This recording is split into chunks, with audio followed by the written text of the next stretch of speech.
Hello everyone! Iron here, and back again with... General CJG. And the Shadow King, KingNazaru. And we're going to do another Nostalgia Critic. Because apparently we love seeing how much he gets things wrong with Star Wars, apparently. I guess so. Yeah, his Disneycember review of Star Wars Episode 3, Revenge of the Sith. Oh, this one's gonna make us mad as fuck. Oh, Especially me, since that's my favorite Star Wars movie. It's mine too. It's such a great movie. Okay, shall we start? Alright, let's go, people. 3, 2, 1, go!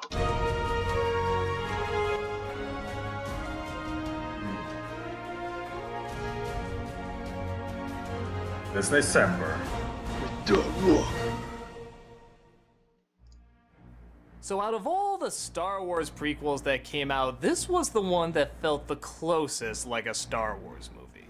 It opens with Star Destroyers and a space battle and lightsabers and going in and rescuing people and running through the ship and shooting lasers and yeah, this is Star Wars and it's easy to follow. Once again, the focus is on the simplicity of the characters. You understand why Anakin is angry. You understand what he's going through. There's more to Star Wars Now, than that. does that make up for everything? No. It's still, by definition, a pretty bad movie. But this is the first time watching it where I said, you know what? I'm glad I saw a Star Wars prequel.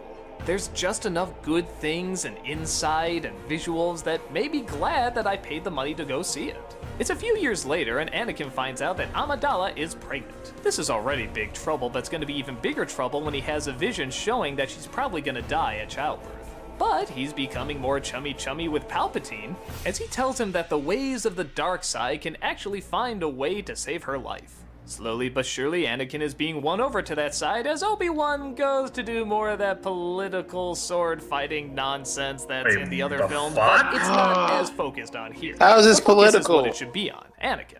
And I think most people know what's gonna happen. He's gonna become Darth Vader, things are gonna go wrong, there's gonna be a big separation between him and Obi-Wan. But this is the first time it plays out closer to how you may think it's supposed to play out. There's betrayal, there's manipulation, there's big sword fights, there's explosions, there's student against teacher, the ultimate failure. And yet, there's still so many other dumb scenes. Like when Anakin does turn. As everybody says, it's way too fast and out of nowhere. It's one thing to say you want to learn the dark side to save your loved one, but to kill so many people, to completely switch sides and kill young ones or younglings or whatever the hell they're called, it's completely out of nowhere and the acting's not strong enough. Okay, we should pause. Alright. Pause. Okay. First of all, we already tackled this in the freaking podcast. Anakin turning to the dark side is not a prop, it's not fucking rushed, it's not nothing like that. If you've paid attention to the two previous movies, you'll see It was that there since the very beginning. The seeds were set and planted. Yes. Even if you just go by the movies alone and don't count the expanded universe, you can already tell that his relationship with the Jedi Order has been strained. Like, look at Anakin in Episode 1. He was afraid. The seeds were there. He was afraid of... because he was away from his mother. Afraid of losing his mother as well. And then it finally happened. And also because he was so hopeful about becoming a Jedi, because he idealized them, worshipped them, and then when you saw what it was really like, he became disillusioned over the years. So Exactly. don't give us that nonsense about his fall being rushed. People act like his fall just happened in Revenge of the Sith when it was there in the beginning. Was there so many prequel haters claim that it was fucking rushed as fuck. Which is so stupid. And another thing, how can going and facing a fucking doing all sorts of lightsaber duels in action be fucking political nonsense? Like, the fuck? Yeah, what is he talking about? It's a war against a different faction. He was going to capture or take out the separatist leader. General Grievous. By So that, how is that complex political nonsense? It isn't. By that logic, every single movie that's ever had a war is political nonsense. Even the original trilogy, which is what apparently so many of these prequel haters claim as the ultimate Star Wars experience, and not everything else is not like the original trilogy is garbage. It's not like my originals. Oh God. Not to mention. I mean, sorry, General. Okay. You first. Yeah. Not to mention, there was a reason they had to purge all the Jedis. Even if you want to say that you didn't have to go that far to go to the dark side, Palpatine pointed out a reason that if any of the Jedi were left alive, they could get people to their cause and cause a civil war without end. Mm-hmm. Yep. Not to mention the Sith are the sworn enemy of the Jedi. Why wouldn't they kill their sworn enemy? I mean, it doesn't make sense they let the Jedi live. It makes no sense. Yes, even in episode 4, he said Darth Vader helped the Empire hunt down and kill the Jedi Knights. Mm-hmm. Yep. Oh, and another thing, if you're going to say that Obi-Wan doing a lightsaber duel against General Grievous is political nonsense, then I guess Luke Skywalker facing Darth Vader is political nonsense in episode 5. I guess Obi-Wan fighting Darth Vader in episode 4 is political nonsense. If you're gonna go with that, I could easily point at the original trilogy, so don't give me that bullcrap. And we're not hating on the original trilogy, people. We're just pointing the hypocrisy. Yes. Okay. All right, I think we should move on. Yeah. All right. 3. What number were you on? 3. 216. Yeah, 216. 3, 2, 1.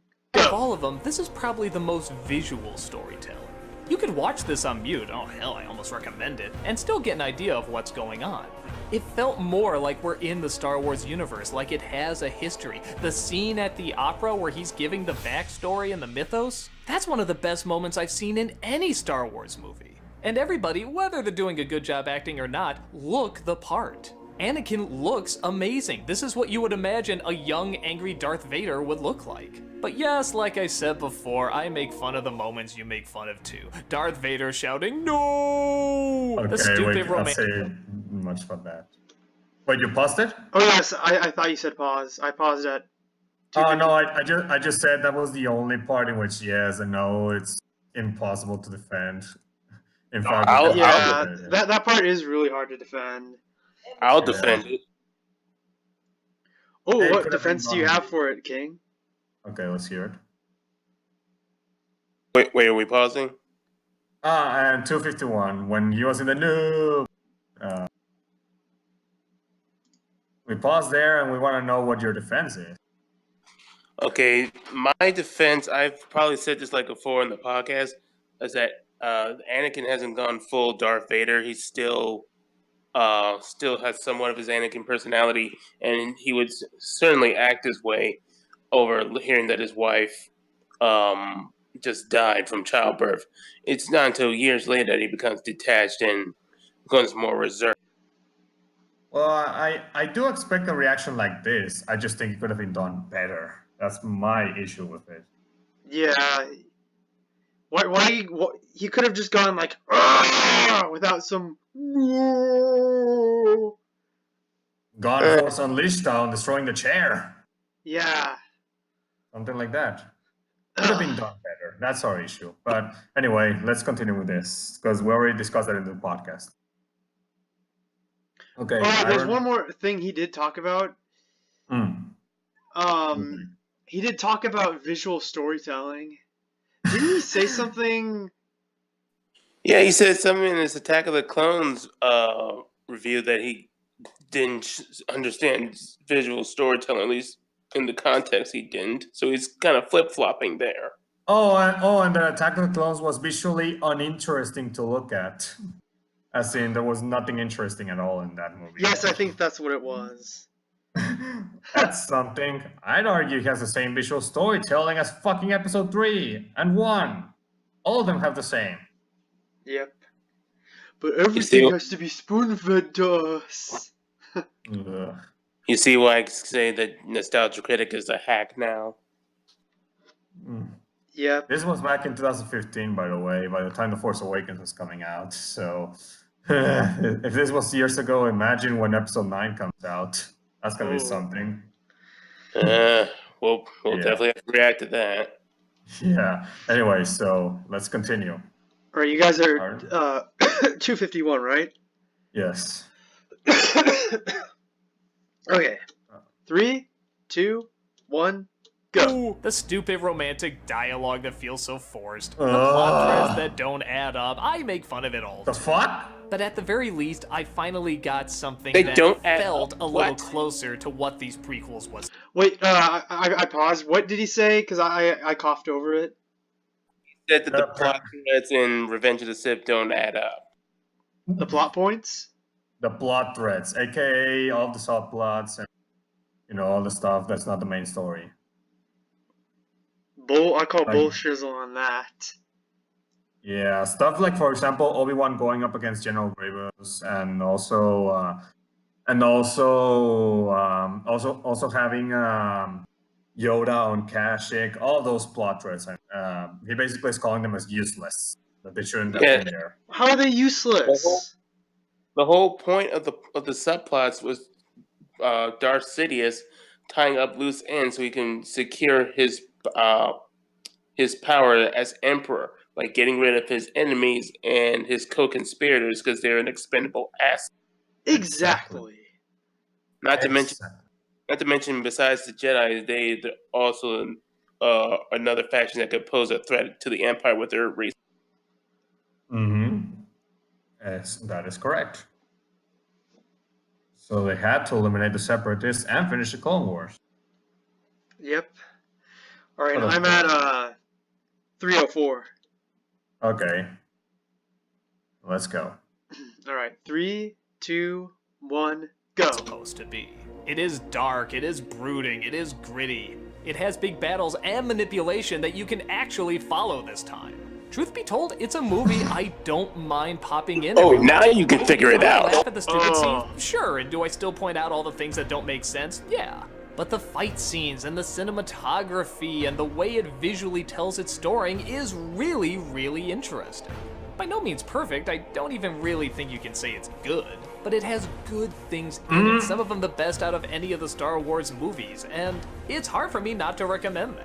The first one's interesting to watch to see just how bad it can be, but you don't really need to see it in order to figure out what's going on here. You're The second really one is pissing me off. off. This is the first one where I felt like I actually learned a little something, or at least what the intention was.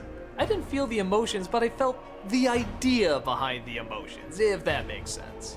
It's a tough call. If you want to see the movie to know a little bit more about what was supposed to be going on, it's interesting. But if you want an actual good movie, I still can't say that it is. But at least it was finally feeling like Star Wars and looking like Star Wars, even if we had to put up with a lot of dumb Nostalgia. things.